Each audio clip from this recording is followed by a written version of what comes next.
Alright, so Voltron Legendary Defender by DreamWorks. They let you know it's DreamWorks because for the Crescent Moon Fisherman thing, Voltron just blows the moon the fuck up. He's like, hey, remember anime? The second, I told you guys, like, the second I started the first episode, I was like, this is gonna be fucking dope. What a great way to start things off. Because, like, they always do shit. They always do shit with the moon. This is the best DreamWorks moon they've ever done. Yeah. So, Voltron Legendary Defender, as you may know, is a reboot, reimagining of the original Voltron series from 1984. Voltron Defenders of the Universe. Yes. Or Defenders. This version is a mix of anime influence, animated by Studio Mir, who animated Legend of Korra. It shows. We're gonna get back to that. Yeah. As well as some CGI integration with Voltron and other mechs. And they did the CG was good. Yeah, I think it blended very well. Tooch, you probably know this, but hasn't the Voltron franchise been using CGI integration ever since it was possible? Basically, the 2012 one used it. It wasn't good, but also the 2D animation wasn't good, so fuck it.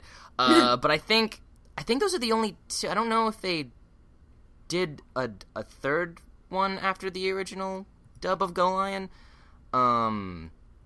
But going back to that, how they got the dub is a funny story. I don't know if I've ever told it on the show before. I think I told it on Metrospective before. For the original Voltron. Yeah, the original Voltron is based off of a 50-something anime series called Beast King Go Lion. Mm-hmm.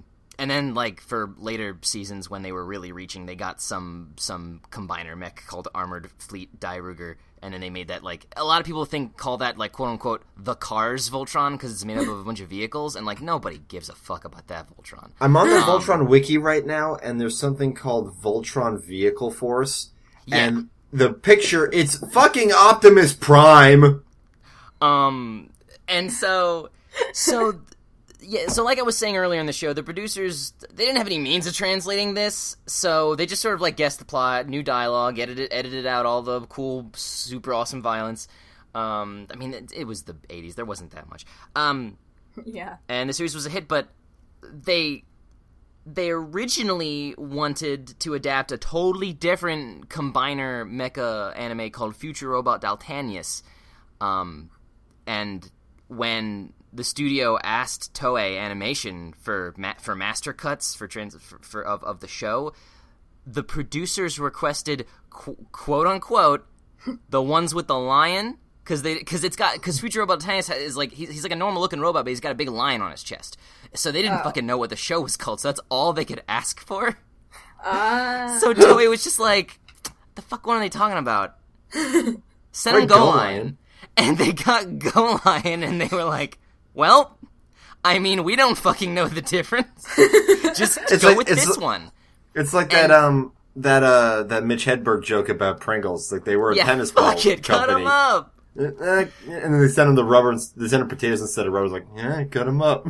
And like, how do these companies know that these franchises exist overseas to even buy them? I really don't know. Like, maybe one of them had one of those friends who, like, ran a VHS shop and was super into foreign films. You know those people. They don't exist anymore.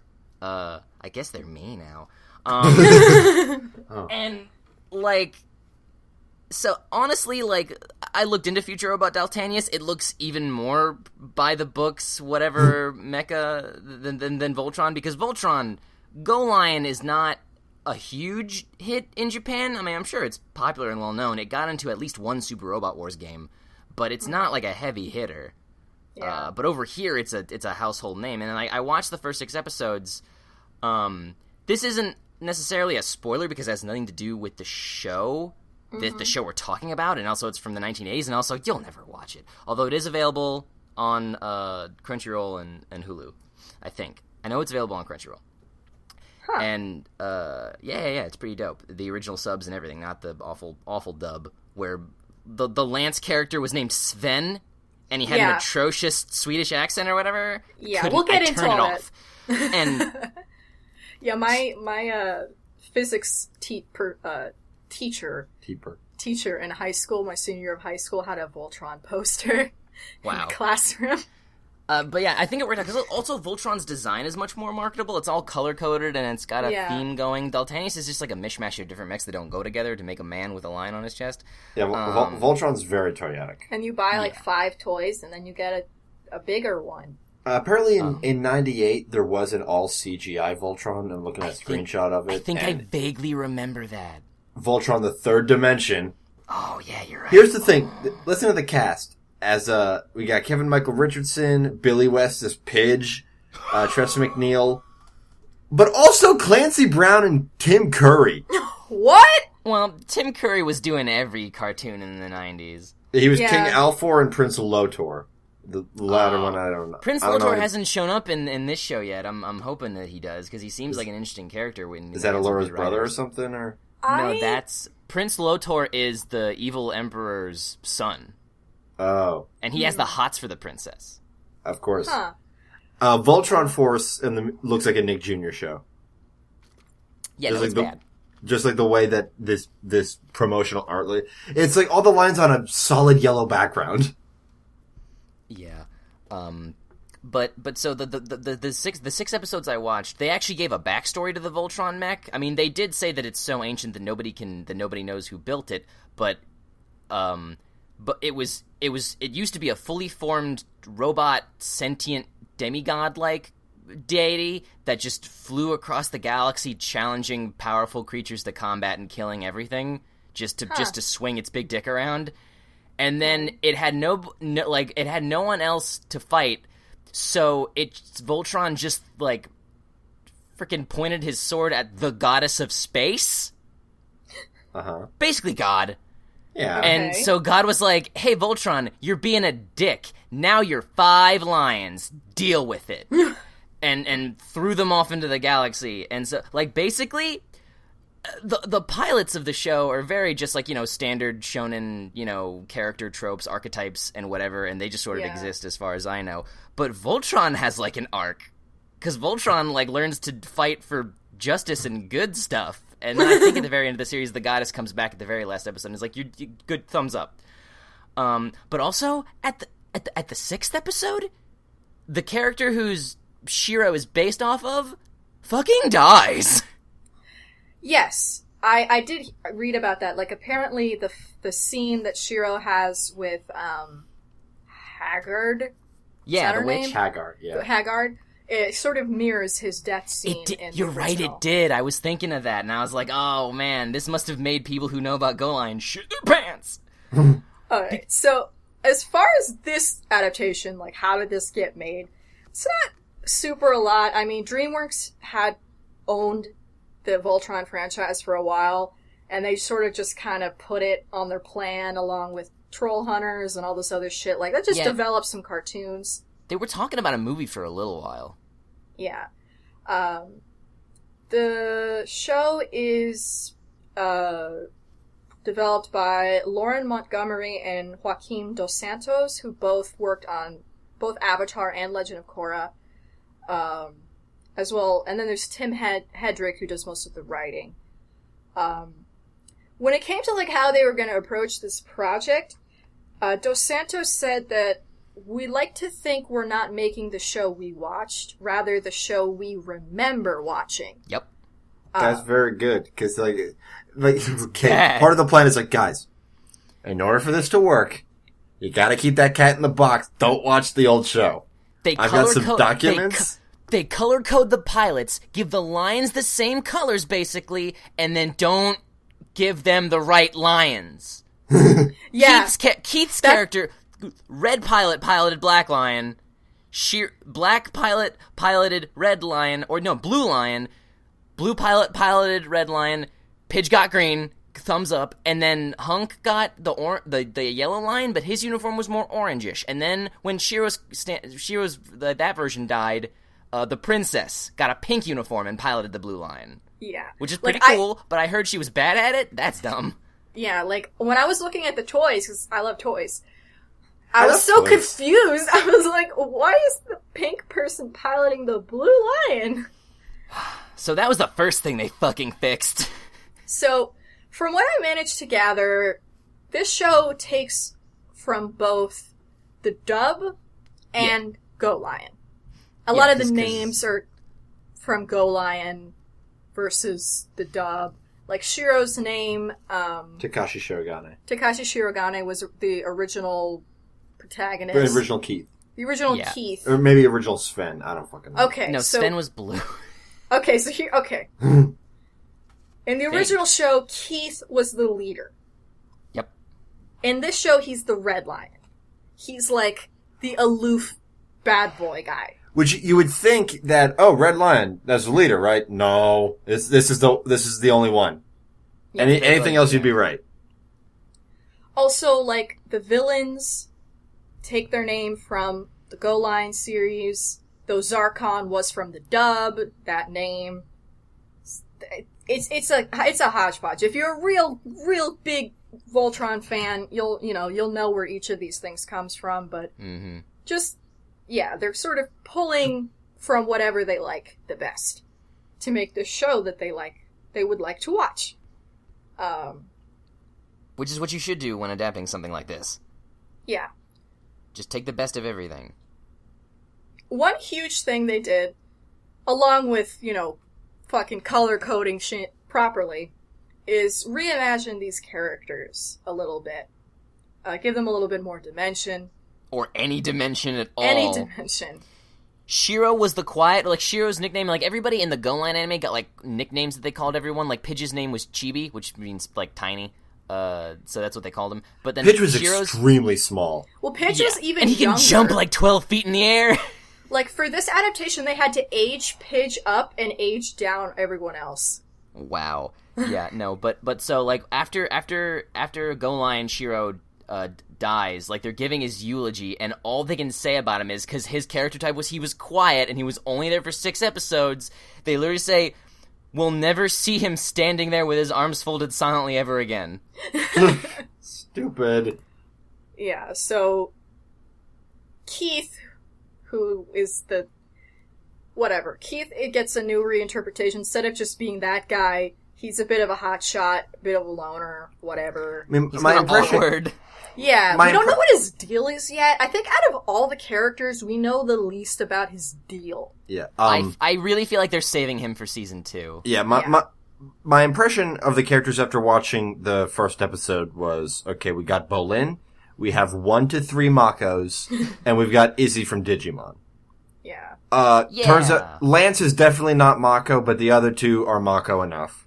Lance is Sokka. Lance is Sokka, Yeah, everybody has a nickname. He's Space Sokka, Shiro's Space Dad, Hunk is Space Bolin, Keith is Space Mako, and I don't remember who Pidge's name was. Pidge. It's let me suggest Space Izzy. Okay. Let me suggest a bright shining beacon on this dark, dark earth. We'll get there. But yeah, like, these characters reimagine. Hunk, for example, originally was like this gruff, he was the big guy, man of action, whereas here he's like, he's silly and funny, and he's like a teddy bear, and he won't kick you because you're his friend. And Karan was originally like the stoic, like, you must save the world. Whereas in this version, the time has come. Blah blah blah blah blah. This is your destiny for 15 years.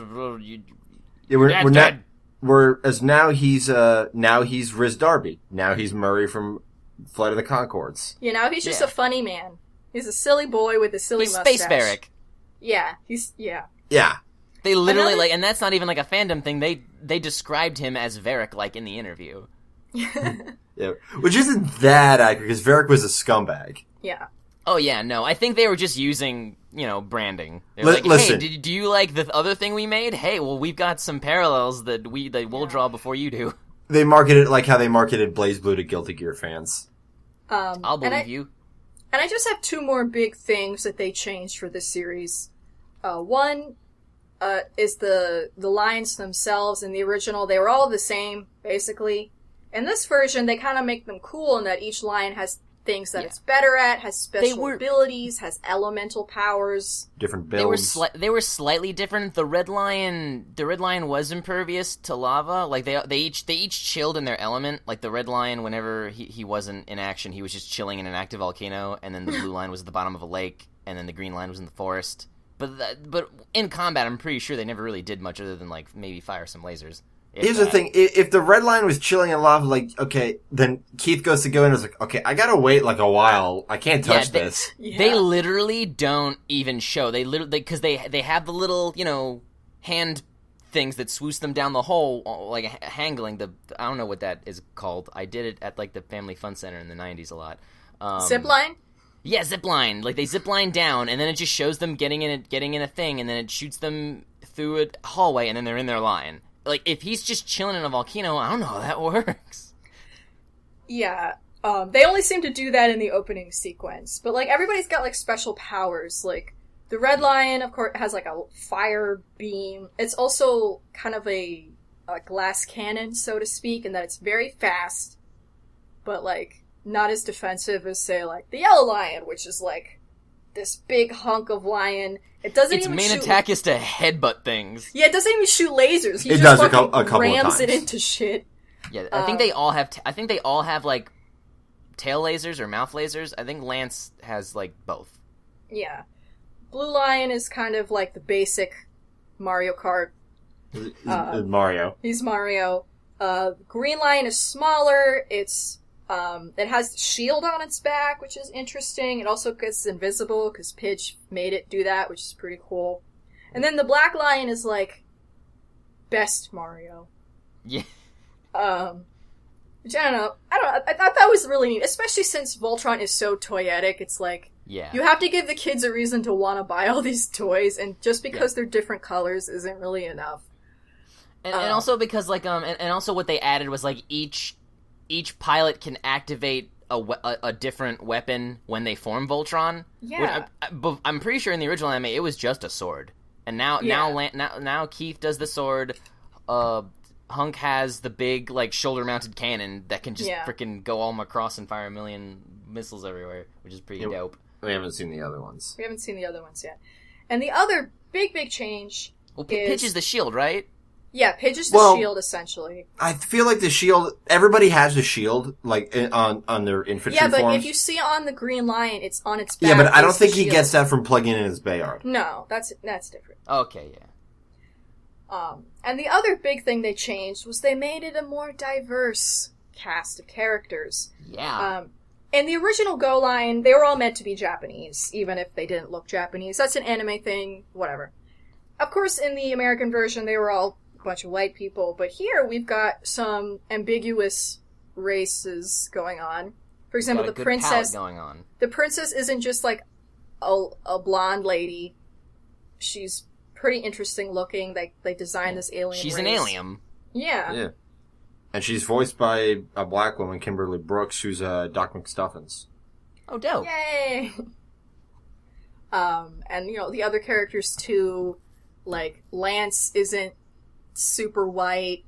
No, Lance and Hunk are dark-skinned. Lance and Hunk are dark-skinned. Like, unarguably. Yeah, like, I kept reading people like, oh, they have tanned skin, and I'm like, no. That's not how you say that.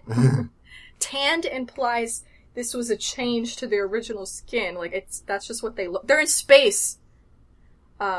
Keith seems to be Asian. Yeah. And as does, of course, Shiro is Japanese. Takashi. He's the tallest man. So now that we got all that out of the way, we can just talk about the show itself, not related to previous iterations. You know who else Kimberly Brooks is? No. Jasper. Oh, really? From S. Steven. Oh. Yeah. Dangarang. Yep. So, here's my impression of the show, because I finished it yesterday. It's very good. There's not enough of it. And I don't just mean like, oh, there's so much, I liked it so much, I want more. I feel like it was a couple episodes short of really having a full season's worth of story. Yeah. Yeah. the visual style of this show obviously draws from, the original source material and a bunch of other stuff. But I think there's a definite Halo influence. Like, the Bayards look like plasma rifles. And when they go to Zarkon's base, like, there are halos there. And even, like, the warships look kind of Halo-ish. I mean, first of all, they're all purple, but I think that's just, like, color theory. Yeah. But one of the other things that they took from Halo is that, like Halo 2, it just didn't end. It's like, oh, credits. Yeah, no, and it didn't even, like, It didn't even have a stinger. Feel like a cliffhanger. No, yeah. It just felt like the episode was over. Yeah, it was like the equivalent of the Sopranos finale, where everyone's dad just yelled and hurt their voices. I'm for real wondering, because it's like, That's a really weird decision, because it wasn't even framed properly as a cliffhanger for the end. No, if they were going to do that, they have like the credits end is a stinger of like them waking up at somewhere else in the universe and be like, guys, where are we? That's all you need to do. Draw a weird planet. And then, like, panning out, and you're like, what? Or something. There's none of that. It's just, stop. The scene ended. Do you think maybe they're making maybe they made a bigger season, but maybe it got cut into 2 seasons? Because I don't know. It's possible that the production season versus the Netflix airing season, they wanted to sort of drag it out as long as they can. Maybe. Plus, like, I mean, this is kind of new, like, newer territory for Netflix and DreamWorks, which normally just does, like, the CG stuff. I don't know. Like, it's like, this feels like a weird newish thing. Yeah. And I don't even, I feel like we don't know enough about production for me to even make any solid theories. It could be any number of reasons. Especially since this isn't for TV. Like, yeah. I feel like I have a pretty solid grasp on how TV production works for animated projects for the most part. But for this, I don't know. I have no idea. Yeah, maybe it was also an adjustment period like that. I mean, I'm sure we'll find more stuff out, because, like, this show is doing really well. It's very popular, so I'm sure plenty of people are hollering at them for interviews and things. So hopefully we'll learn more about the production. Take this for what you will, but it has 100% on Rotten Tomatoes. Dangerang. Oh, well, I don't know if I give it 100. It's good. Well, the thing about Rotten Tomatoes, it delineates it into good or bad, and everybody says it's good. Right. Yeah. One last thing about Kimberly Brooks, she was Oracle in the Arkham games. Oh, nice. She's great. But yeah, the main reason, like, even if the cliffhanger was good, even if it was a good cliffhanger, basically, in 2016, after seeing years and years of shows not get their due, why would you make a cliffhanger? Like, I don't fucking care. I don't care if you're animating a goose shitting gold bricks. You don't fucking know. You just don't know. If I ever get an animated series, I will never fucking make a clip. I don't care if the President of the United States fucking pardons my show from cancellation. I don't believe you, Robot Obama. And, like, I feel like there wasn't even an... Robama. That's not... Come on. I feel like there wasn't even an appropriate build to this conclusion. Like, it didn't seem like this was all kind of leading up to this moment. Like, we had the original, like, origin story arc. We had some learning the ropes, a couple episodes here and there, one arc saving one planet. And then the penultimate episode, the princess is kidnapped, and then the last episode, they rescue her. And then it's over. Maybe they're playing the long game. Maybe in this marathoning culture, maybe in the long run, they want you to not be able to tell where the seasons start and end. Maybe it's just gonna keep fucking going. Maybe. I mean, Voltron definitely seems like a show that could just go on forever and ever, considering they have to liberate the entire universe, which is huge and pretty much... 10,000-year-long empire. Yeah, like, that does sound like a thing that you're not just gonna wrap up in a little bow, easy peasy, couple That sounds seasons. like something the Goddess of Space could help out with. Fucking go deep! Go deep! Goddess of Space, speak this shit up! These kids want to go home! They never get to tell their parents where they are. Yeah. Pidge will. Pidge is different. But not his mom. Not her mom. Hunk and Lance are like, we didn't ask to be a part of this. One day we were at school, and now we're like farther away than we can possibly imagine from our homes. Like nobody... I forget if it was Hunk or Pidge, but one of their excuses for not wanting to do like space chores is like, oh, I got to do homework. What?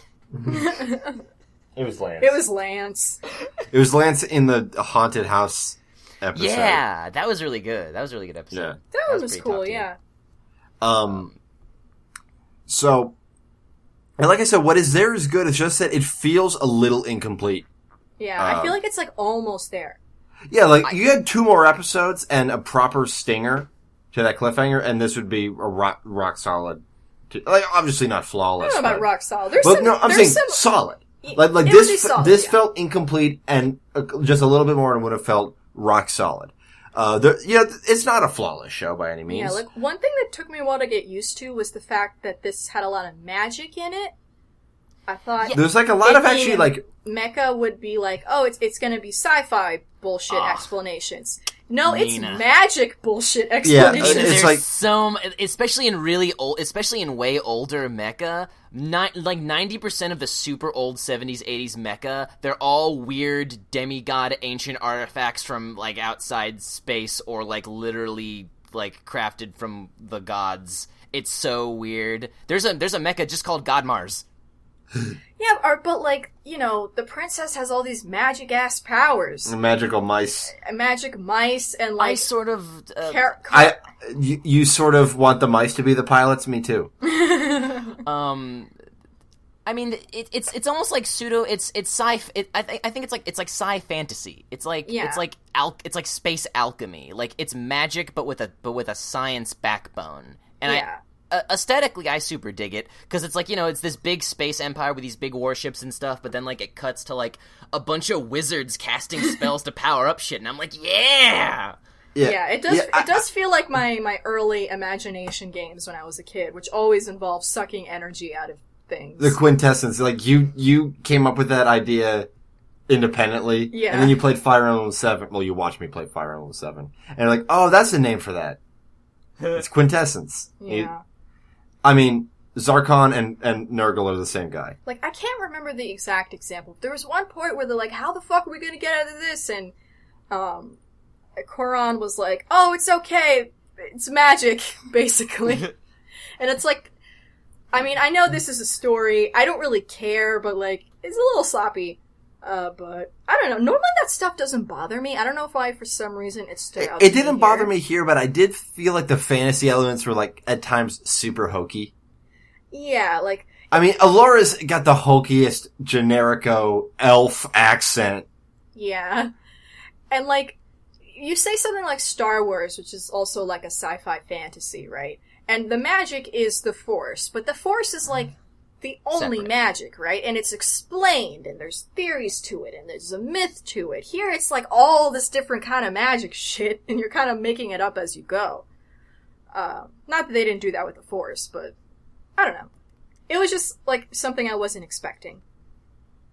Yeah, I mean, like, I guess if you're not prepared, like this is for me living my life. This is par for the course. Yeah, no. I mean, it's not that weird. I was honestly glad they added it, because it's like, they could have easily just made it 100% tech sci-fi, but they really wanted to harken back to like ye old times with the original anime, like clashing genres like that.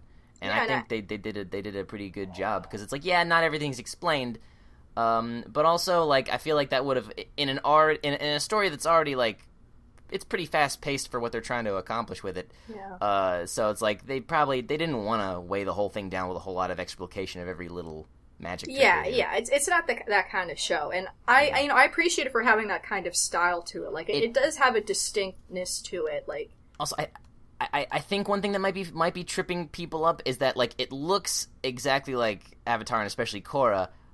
I think the demographic is slightly younger. Yes, just a little bit. I think so, definitely, too, because, I mean, it's a giant, colorful robot. Yeah. Like, and also it's DreamWorks.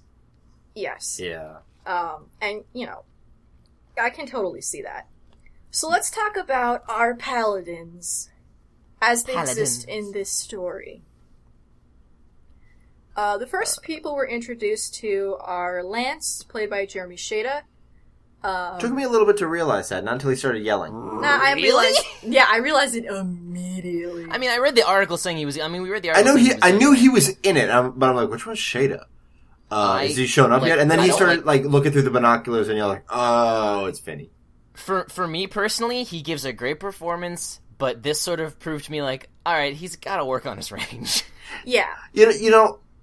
I think so. Yeah. I think he has the potential to be Scott Menville. I'm not knocking him.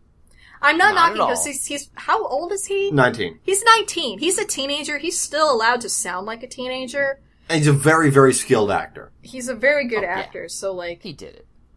He did a good job. He pulled it off. Yeah. So we get introduced to Lance, who's this cocky, womanizing, ego doober man.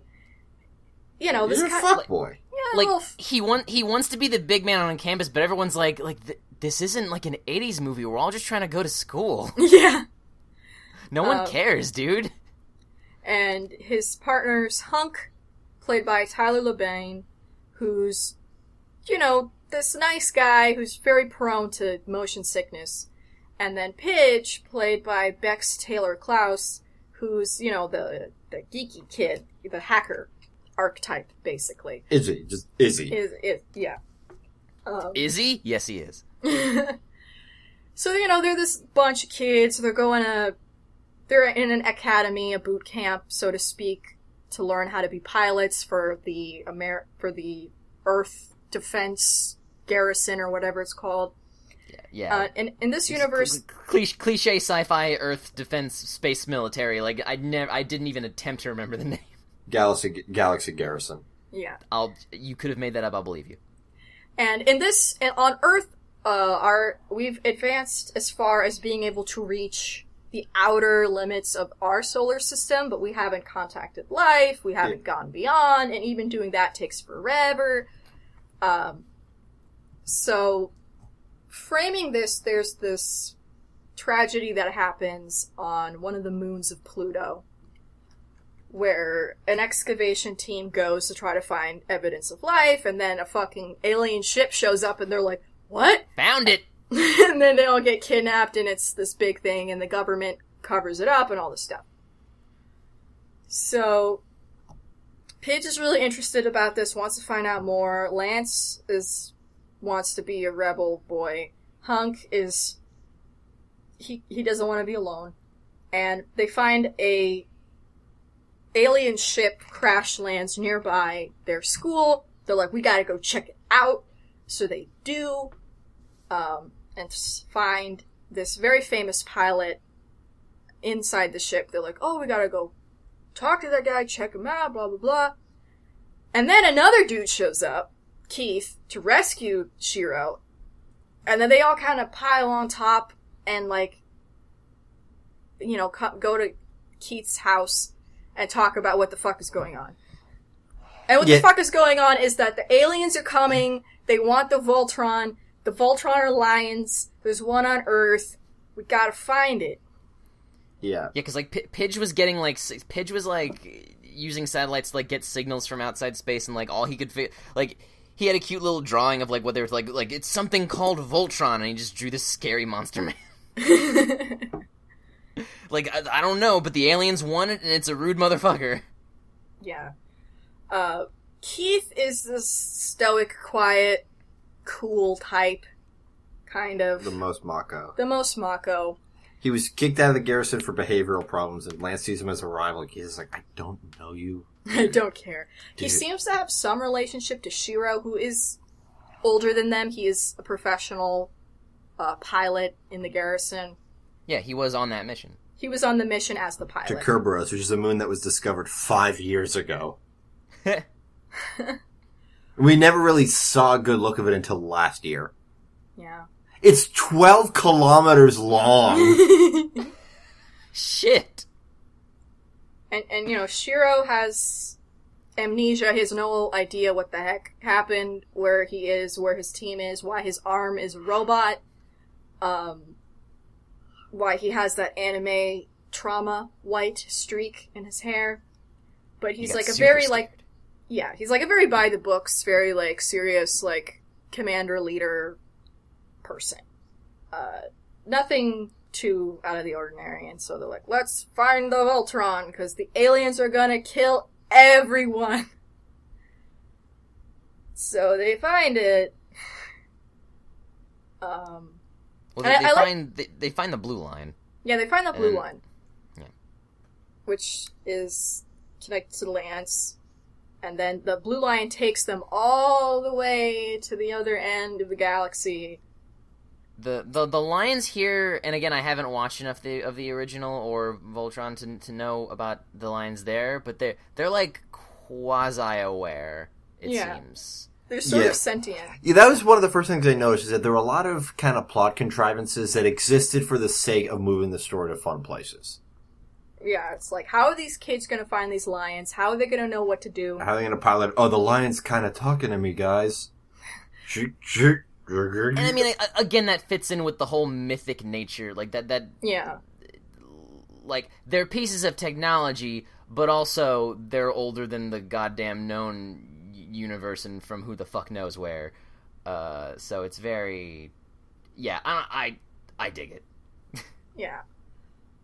So this ragtag bunch, who just really kind of met each other, is now on the other end of the universe, trying to figure out what the hell's going on. They arrive at the castle of the Alteans. That is the race of people who held the Voltron initially. But they're not on Altea, they're on... Allura? No, that's her name. No, that's the Aris? princess. Aris. A different Eris? planet. Aris? I thought it was I don't Eris. Eris. I don't know. Whatever. They're on a planet. There's a castle. It's sparkly. It's pretty. You're like, whoa, that's cool looking. And they go inside, and they wake everything up. The princess and her attendant get out of cryo sleep, and then they tell us what's going on. And what's going on is that we have to save the universe with Voltron. The castle And you're in the old gonna anime, do it. The castle in the old anime, it was a pretty cool reveal because when they first show up to the castle, it's like a legitimate old medieval looking castle, and it's all shitty looking and decrepit because like it was attacked by the evil aliens like years ago. But then there's like in one of the episodes, like the castle gets attacked, and they're like, "Oh no! Like the castle's being destroyed. That's our base." But then like the real castle, like the big crazy fortress space tech castle, like rises up out of the fucking ashes, and it's and then the princess is outside on like a freaking like Gatling gun, like. That's It's awesome. a pretty sweet moment. The castle is cool. It's also a ship, and it was really neat to see how it looks as a castle and as a ship. Yeah. It's a great design. I really like it. So Allura is the last of the Alteans. She's their princess. Her father programmed the lions to respond to her magical signature or something. Also, she's the only one who can, like, operate the castle because of magic. Okay, it's her castle. Magic signature. It's her magic castle. She can do what she wants with it. And she's like, where have I been? What is going on? Where's my father? The short answer is he's dead. The long answer is they put his brain into the computer. And then later they kill that. And then later they kill that, too. Because he got haunted. He got haunted. The ghost got it. It was honestly like again, that's a really good episode, and that concept, like, that's a messed up concept because if you just did, I mean, that's like Ghost in the Shell territory. If you can just digitize your brain, why is that not your dad? Yeah, essentially, yeah. I guess he got some Although he did, like, spyware one in him, thing, and like, now he's trying to sell you boner pills. I'm almost disappointed that they got deleted because it's like one thing that I'm not sure how intentional it was, but like when she was like, it was very much shown in the beginning of the episode that she was becoming reliant on the hologram of her father, which I thought was a really interesting place to go. It reminded me of like some holodeck episodes of Star Trek, and one thing was like she would like she said something and then he responded and she just goes like, "Oh, you always say that," and I was like, "Oh, fuck, you think it's real?" Yeah. Like, and I'm disappointed they didn't go harder with that, but also it's like a kid I show, love- and that might be scarring. I love these Altean flowers. Tell me more about Altean flowers. Oh, you Yeah. always say that. Like, I'm honestly, sorry, I didn't, like, it's just serious. I'm sorry, I didn't quite catch that. Aww, you always knew just what to say. Like, they introduced Ghost and the Shell Dad in the, like, Ultra first episode, and then they didn't talk about him for a while until they want to do an episode about him dying. Your Basically. name is Alora, but you have asked me to call you I'm Alive and Love You. Though her dad was hot, like in those flashback photos. Yeah. He was a very handsome man. It was all the boys in this show are handsome boys. They're all very Yeah. handsome boys, yes. Quite dashing. I don't know. I don't think Lance is very handsome. Something about how he's mostly chin and He's his the eyes most are really teen. small. He's gangly. Yeah, he's got a gangliness. I about him. can see. I mean, he's not for me either, but I can see that people would think he's hot.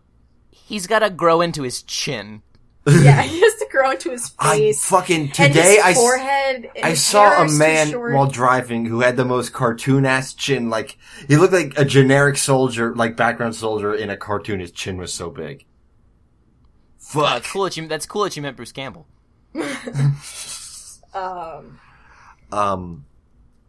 Let's talk about the other paladins. But I guess we've talked about all of them except for Pidge. I want to go into Pidge. Okay, Yeah. it's time we have to talk about Yeah, this Pidge. is one of the things that, like, a friend of the show, Jake, actually reached out to me. He's like, have you gone through the Pidge stuff? And he's like, yeah, let's talk about the Pidge stuff.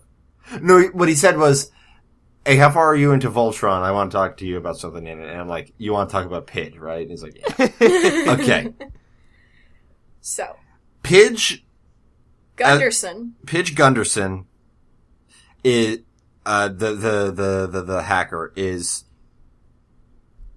throughout the first couple episodes, we know that Pidge is harboring a secret of some kind. Yeah. And it is... I was spoiled, but also kind of obvious. Yeah, Yeah, a see, little bit. the thing...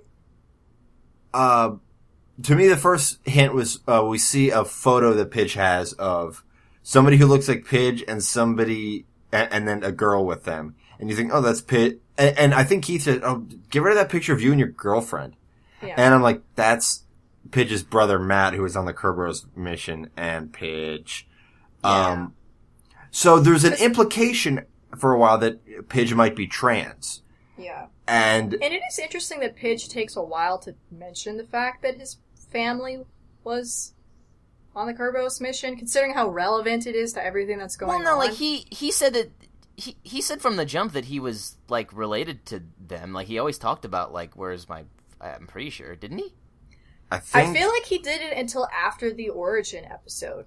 Because it's like I was under the assumption that like he was only lying about his gender, or would Shiro have known that they had a daughter?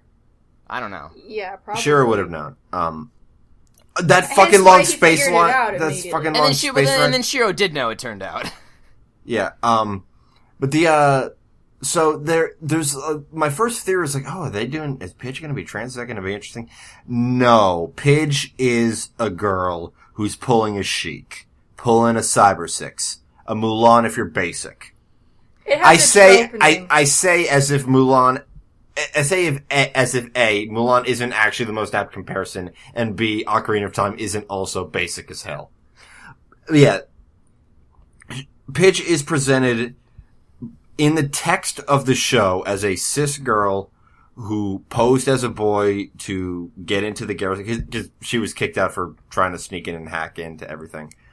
To get information about what the heck happened the to her Kerberos family, because mission. she believed something was up, because Yeah. the government said, oh, it was a mishap. Pilot error. Pilot error, and she was like, no, And then fuck, she was it like, wasn't. "Fuck you! They're great pilots." Shiro's the best goddamn pilot.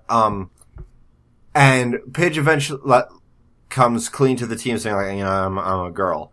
And what kind of got me on edge is that there's a lot of language used, during this whole plot thread that if Pidge was trans would be despicable.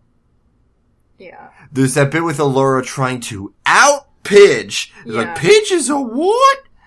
And, We have a lot in common. Yeah, both of her dads are fucking Dead. dead. Chew on that and leave me alone. And then, and then Pidge gives the most accidental burn. It's like, yeah, well, I'll see mine again. And I was just like, oh! Pidge! Can't say that! I love you. Or even like the very well-meaning thing by Sheer is like, don't worry, I'll keep your secrets safe. Again, if Pidge is trans, that's not this. And then, during the coming out scene, there's some, I'm a girl. It's like, I had my suspicions. I've known the whole time. What? We were supposed to think you were a boy? Ginger balls! Ginger balls, you can't say that! Yeah, and then I feel like, I don't know, and then it's kind of dropped in a way where, like, she's always herself. They drop pronouns. They only call them Pidge for the rest of the show. I'm pretty sure. I feel like you're right. There's an ambiguity to it, and like it seems to me at least that like Pidge is not entirely cis. Even after coming out, Pidge maintains the same identity. Absolutely. Because like they weren't really pretending to be a different person. They were just like pretending, like they were just like hiding their gender. And that like, I feel like if they wanted to get into it, they could like freaking pull up from this nosedive and like really do something cool. But I seriously doubt that they're intending to. No. Yeah, I would be astonished if they do. Like they've got the framework there. Like they really do. Like the fact that like Pidge is in many ways gender ambiguous. Like part of the thing with like that scene with Allura is that like Pidge didn't really get what she is talking about. Yeah. Which hints that like Pidge's gender identity is not rock solid and was possibly just referring. Or she doesn't really care. Yeah, it doesn't seem like it's important to Pidge. Well, she did wince when she cut her hair. I feel like she grew that out for a long time. That may have just been a matter of like time investment. Commitment, like fuck. She had ass length hair. Yeah. And I feel weird every time I like shave my beard off. Yeah. I bet she went with the name Gunderson. It's like, well, nobody would come up with that as a pseudonym. It's the worst name you can have. This is the trope name. It's called a Sweet Polly Oliver, after a English folk song. That sounds like a mixed drink. It might be. Go to a bar and order it. See what happens. Yeah. Don't bother bartenders. The idea of a woman dressing up as a man to do something important, to do something that they wouldn't be able to do as a woman. Yeah, not because I feel like this is the best excuse for. It's a better excuse than most, because most of the time it's because it's like, oh, a girl can't do this, but with her it was more like, I need them to not even suspect. Yeah, Katie Holt was banned from the garrison and would be tried for treason if she returned. Yeah, she needed to be somebody else, and I guess it was just easier. And apparently, somebody else was her brother. Like they look the same, like the same, the same. Like I saw Pidge for like 8 seconds. Like, oh, there's Toosh's favorite character. Yeah, my boy. Yeah. So, like, it's kind of. I feel like it avoids being problematic as a whole because she is chic in it. Honestly, the only thing problematic is the ambiguity that the story gives it. Like somebody needs to come out and say something official, and I hate. Like, I'm starting to get really tired of the whole like, oh, they're whatever. Like, regardless of what the issue is, regardless of how ambiguous of whatever we're talking about is, there's always one character, and the creators always go like, oh, well, you can interpret them however. Like, that's not good enough because gross people are going to interpret them in gross ways. Yeah, you gotta head that shit off as a path. You gotta fucking have a backbone and come out and say something. Even if she's cis, even if Pidge is a girl, you gotta come out and say that so you don't get people's hopes up. And if they're not, you gotta come out and say, like, no, Pidge isn't cis, so idiots won't be like, nah, nah, nah. Well, That's what they say and how they sound. Yes, that's very accurate. They make that sound because their mouths are always full of their own shit. It's their favorite food. I get the feeling that they honestly didn't even know what they were doing. No. As far as the trans illusion, they probably thought that this was just like, Mulan. Oh, the secret is that she's cool Mulan. Thing. This was their way of having a female pilot. Because, they probably knew that, people... It's 2016, you can't just have all guys doing everything.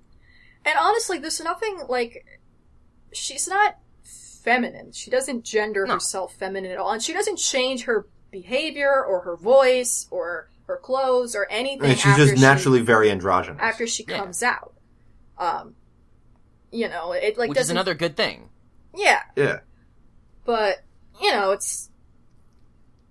It was very interesting to me because, when I first started watching the show, I'm like, great, it's a bunch of dudes. Hooray. It was interesting though. I just happened upon it's not even an artist I follow, although I'm gonna look more into them. But I was just like browsing their Twitter, their media gallery, and then I saw them talking about Voltron, and they're trans female, and they actually compared their coming out to Pidge's in this really weird and interesting way. They're like, yeah, that's what happened when everybody thought I was a boy and I told them I was a girl. It kind of went like that. Yeah, it's something that happens, but it's it's really... It's not a one-to-one. It's just, I just thought that was a really interesting way to look at it. Almost flip it. And honestly, I wonder if I would have been suspicious of Pidge's gender if not for the fact I was tipped off to it ahead of time. The way that when she came out, everybody was like, yeah, duh, of course. Of course. And I was like, no? Well, I mean, she also, was really good at she was performing very, she seemed like a kid, like a boy kid. They probably part of that was probably so they could do the goof where Lance is the only idiot. Yeah, but I feel like it doesn't really, I would have been totally surprised, I think. If I hadn't known ahead of time. And it wasn't so heavily telegraphed. And it wasn't... Maybe that's the thing. Maybe it was just as heavily telegraphed for them. Maybe they put the pieces together off screen oh, wait, that picture was probably Pidge. Yeah. But, I feel like Pidge looks, sounds, Pidge presents... is not a licensed officer, so wouldn't be wearing that uniform, and B, probably wouldn't date a girl who looks exactly like him. Yeah... Way to be a fucking narcissist, Pidge. God. I don't know. Maybe it's because I watch a lot of anime, so I'm used to boy characters who look like that, sound like that, and I'm like, yeah, totally, it's a boy, whatever, who cares? That I probably would be like, oh, okay. It wouldn't have even, crossed my mind, I don't think. Yeah, maybe that was... Maybe the heavy telegraph is, their reaction...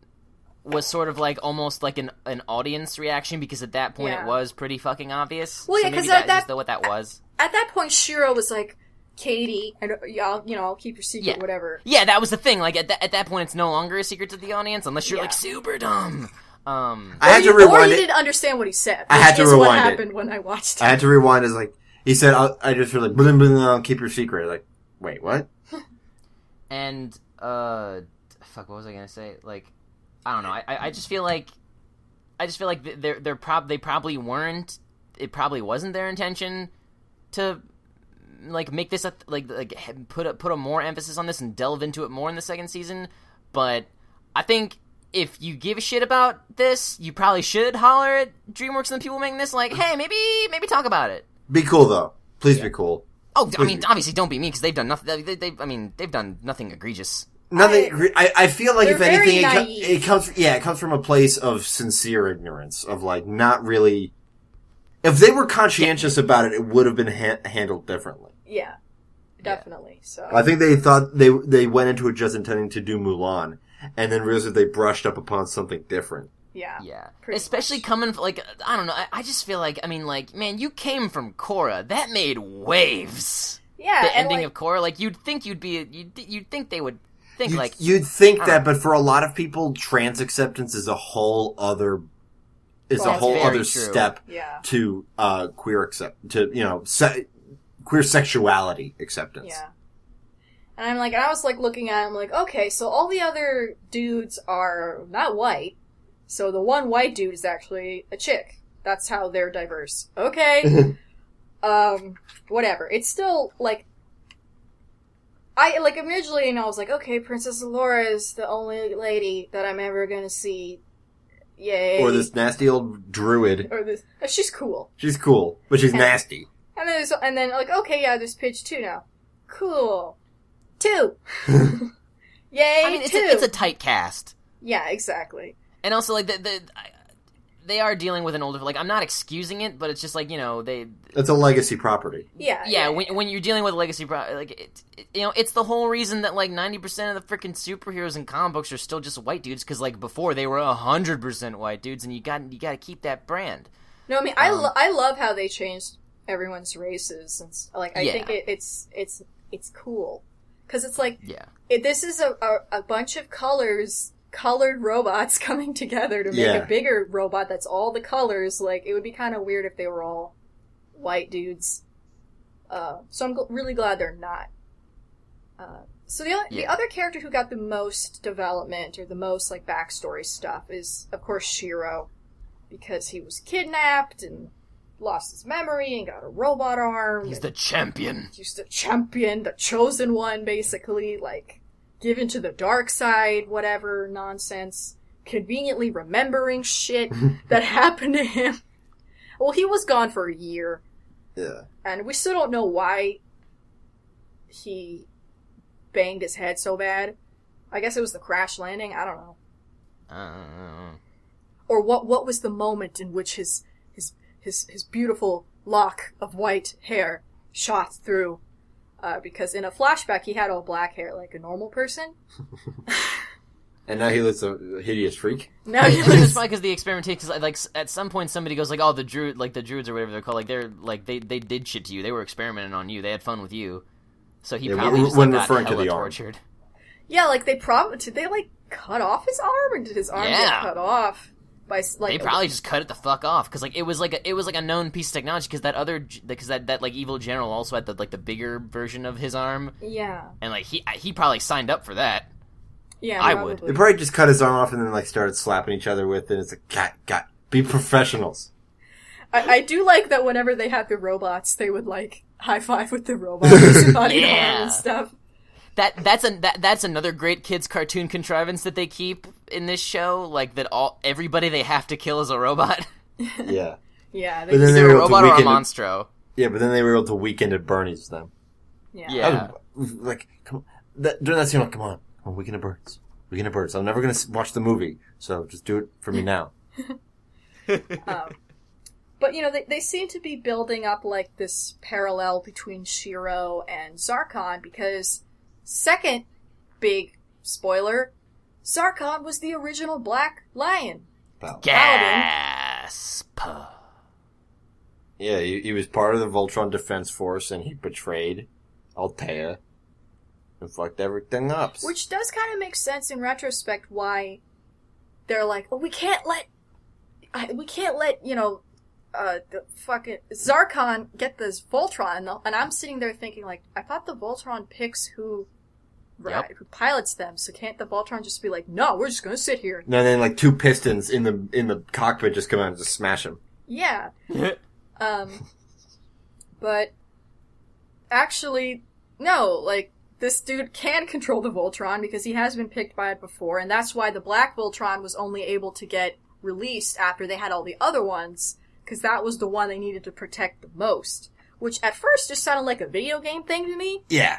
But then at retrospect, like, oh, actually that's clever. Yeah, I hadn't thought about that. That is very good. Yeah, it's like, because if that one was just, like, out, he could have just found that one. He didn't have to worry about finding the other ones. He could have just found that and then fucking ruled the world. Yeah. Zarkon's, what I like about Zarkon is that we see him just as, like, a tyrannical, like, a stoic tyrannical general. But then we see in the finale that he fights the Red Lion on foot. That was so dope. That was sick as hell. That's so cool. Somebody taking on a mech without another mech? That's crazy. That's something we don't see enough in the genre. Yeah. Have you seen that in other examples of that? Gurren Lagann Yoko was a sniper who shot at the big Beastmen's mechs, just with her as herself. And see, even then, Gurren Lagann is like a send-up of the genre. This is... Yeah. Whereas this is not. This is a lot... Well, this show references Gurren Lagann a little bit. It does... It does those anime action moments where they're doing something big and they gotta scream and then it goes like monochrome with action lines. I fucking love those moments because that's how I know that like okay then they give a fuck about what they're doing here. Yeah. But as a whole, it is a sincere entry into the mech genre more than it is a send up or a deconstruction of mech tropes. Oh yeah, no, this is just a pure super robot show. Yeah, don't get it twisted. And in a pure super robot show, I don't know if there's any known example of a man fighting the robot with a sword. Just out in space. He's just like He's standing 10,000 years old. Yeah. Yeah, that's the thing. Like, I love that because like they didn't do that. That's not an original anime thing. Like in Go Line, he attacked the kingdom and wiped out Altea like 15 years ago. Yeah. And he didn't do anything. He was just this big, shitty purple man with a big, dumb golden crown who was just an asshole. He just sat there on his throne going like, kill everything because it gets me hard. Yeah, and at first it seems like that's what he's doing, but like, no, this guy probably punched every planet into submission. Yeah. As far as the other characters go, I feel like Lance probably has the most room to like grow as a character, to have an arc. Yeah. Hunk also has his own... We've gotten inklings of that. Like, there's moments when he's like, hey, I'm fucking sad and homesick. Yeah. Oh, like that, you know that moment when you like remember something that's making you sad and then it hits you all at once? It's like, oh! Yeah. Yeah. Hunk had a little bit of development in that, like, this whole time he was like, why is this happening to me? What's going on? I don't feel like I'm in control of my life.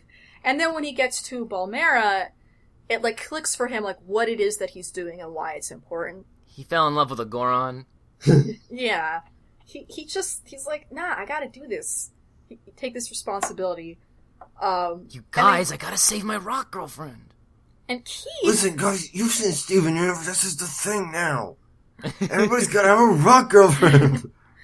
And Keith definitely has the most mystery around him because we don't know where the heck he didn't do anything. We don't know where the heck he's from. He was living in a cabin in northern Africa. Yeah, we don't know where, if parents in the picture, whatever. We do know that he was very, very angry at Paige when she suggested she was going to leave because she had to go prioritize her family. And Keith was like the most angry and was yelling at her and was like, everyone has families. Everyone in the galaxy has families. We can't let Zarkon get away with this shit. And then he goes like a crazy man and decides he's going to challenge Zarkon on his own, like a stupid head. So he seems to have some kind of beef. We also have no idea how he knew Shiro, where he came from. We don't know anything about this kid. I mean, and also there was that moment towards the end where he got really interested in the quintessence. And he got into that fight with the wizard. And that was super dumb of him. But then, like, super dumb of him, but and his hand got healed. Yeah, because he got burned really bad. Yeah. So now we're gonna do drug addiction. Like, they had their whole thing. They were, they were waiting for their team to finish their infiltration. And he's like, I'm gonna go check out this. And everyone's like, no. Why are you gonna give us away? And he's like, I don't care. I mean, he did initially find that important intel, because, like, they didn't even know that they had found a way to, mass-produce quintessence like that. Yeah. But then he fucked up and didn't just leave. Yeah, like, there was a point in the battle where he could have just bounced, took an advantage of, like, the smoke screen and bounced, and he's like, nah, I'm gonna keep fighting this thing. I can win! I have to fight this 10,000-year-old demigod. I think my chances are okay. Oh, his sword is also very Halo, in that the hilt is perpendicular to the blade. Yeah. It's how the swords are there. Which is like a weird way to wield a sword because you don't have as much wrist action. Well, that's how the Voltron sword was. It didn't matter, Nikki, because once you got someone in your crosshairs, you can jump across the fucking field and one-hit him. Fuck Halo 2. Yeah. Halo 2 is weirdly my favorite one. No, I was just making a goof. Okay. Swords are fun. Swords are fun, and that game, you get to, like, run on the rooftops of the city and nothing loads, and I call it Step in Time, and it's my favorite. Yeah. The sequence breaking in that game is very fun. And then Allura,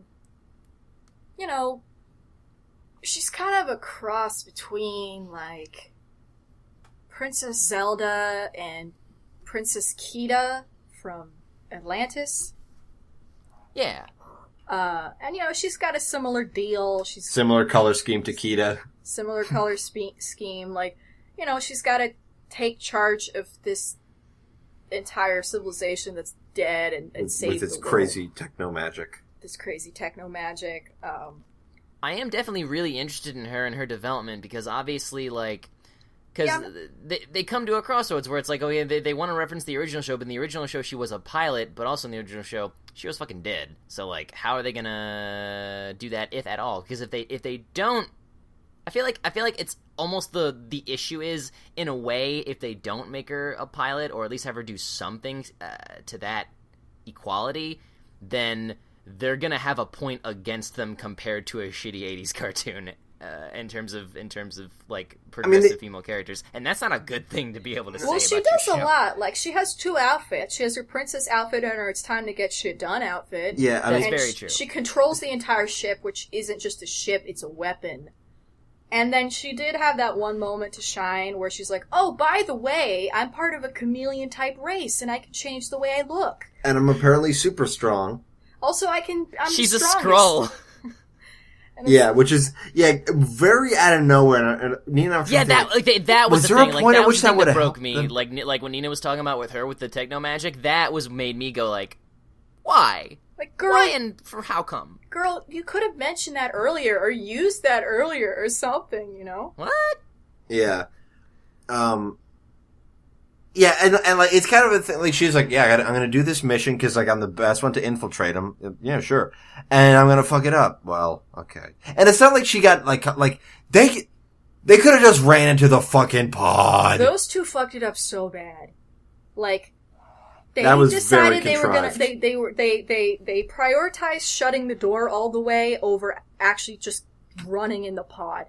If they just made a beeline for the pod, they would have been fine. Yeah. But whatever, it's a story. They had to television. get the get to the climax. Yeah. So I am interested to see where her character goes. I honestly don't have any predictions. Yeah, no, because I don't know. I have no clue. So I'm just like, yeah, what's she gonna turn into? Or Karan, like, is he gonna expand a little bit? Like, he's suffered a lot of loss too. How does he feel about all this craziness?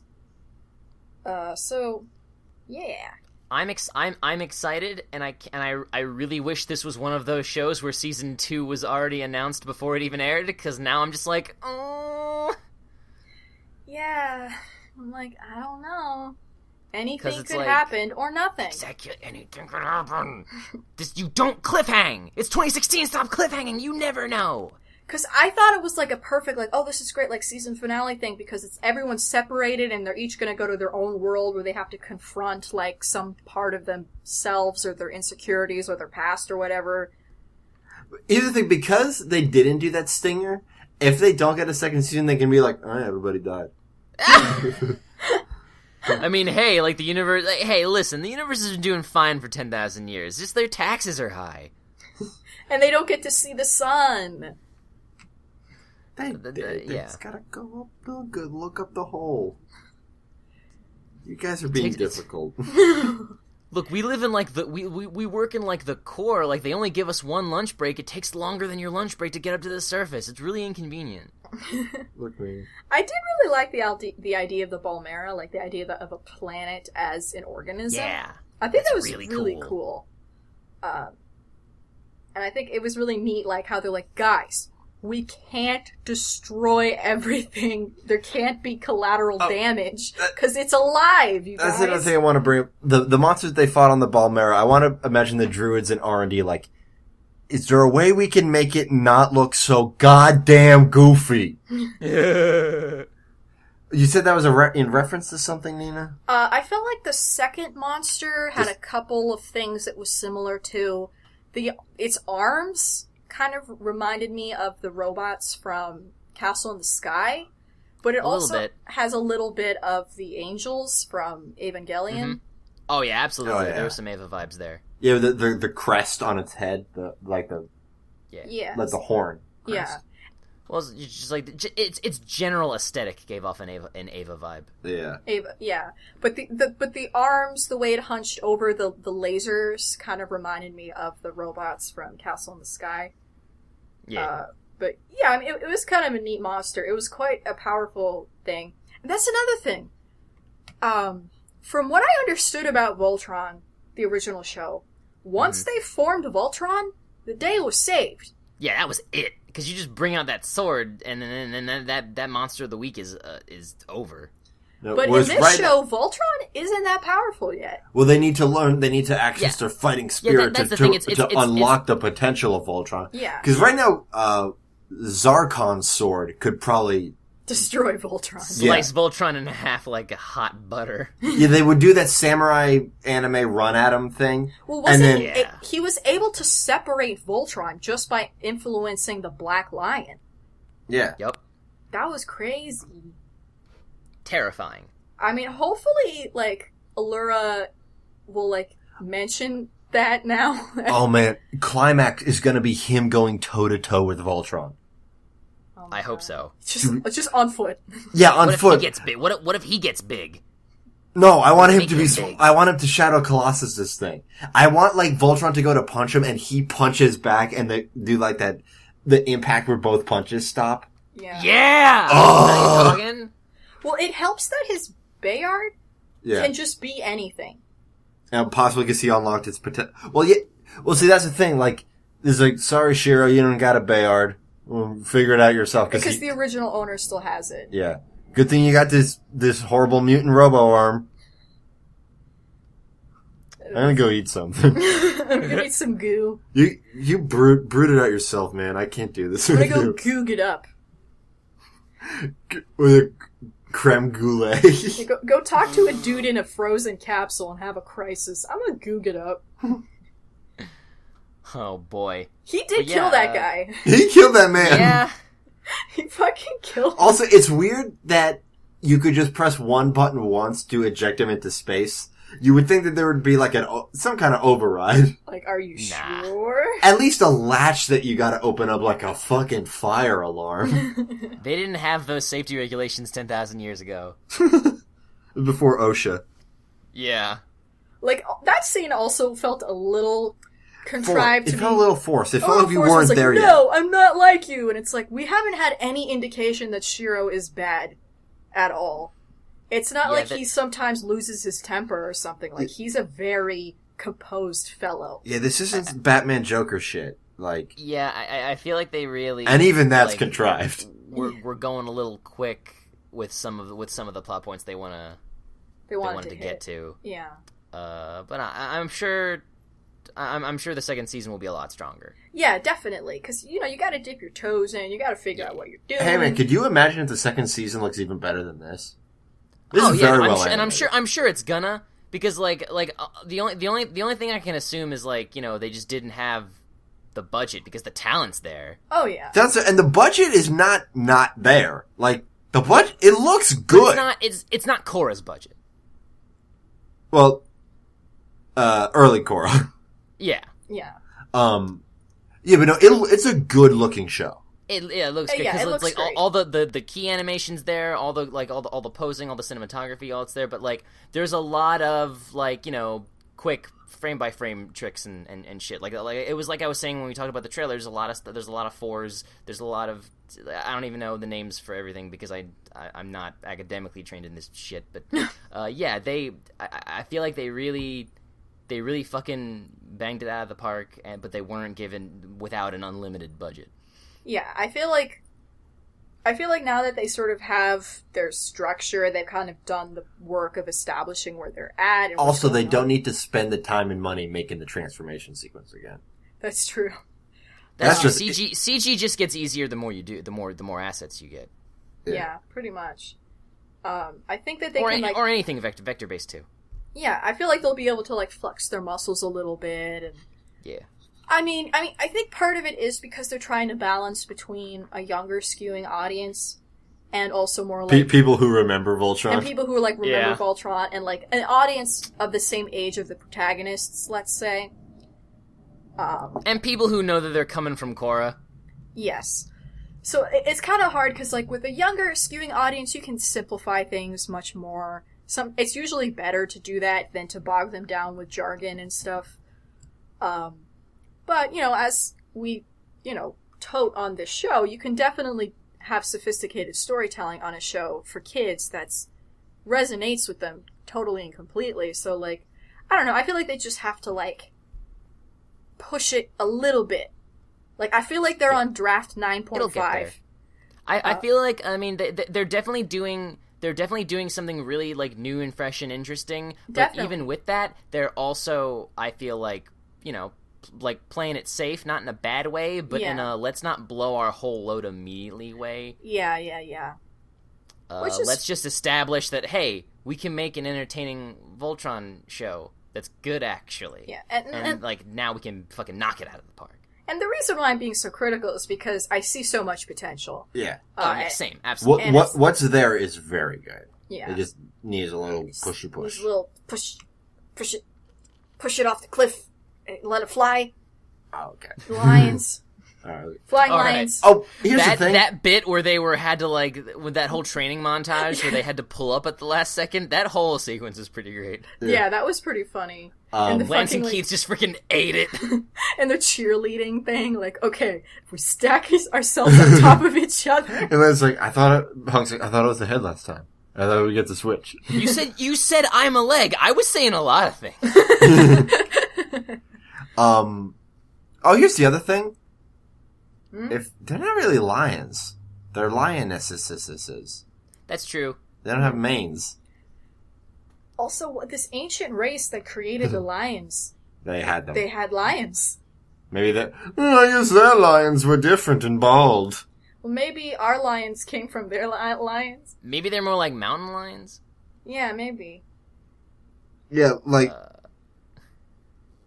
Now we're getting into minutia. They definitely look like big cats, but they look the least like lions. They don't have that silhouette. Yeah, Tooch is right. Yeah. All right. Yeah. So that's Voltron, Legendary Defender. We will not do any other Voltron shows, but we will revisit this when there's more of it. Me and Devin might eventually get to talking about Go Line on Metrospective, so I'll keep you guys abreast if we do that anytime soon. Okay, cool. It's a longer one though, so don't hold your breath. Yeah. Yeah.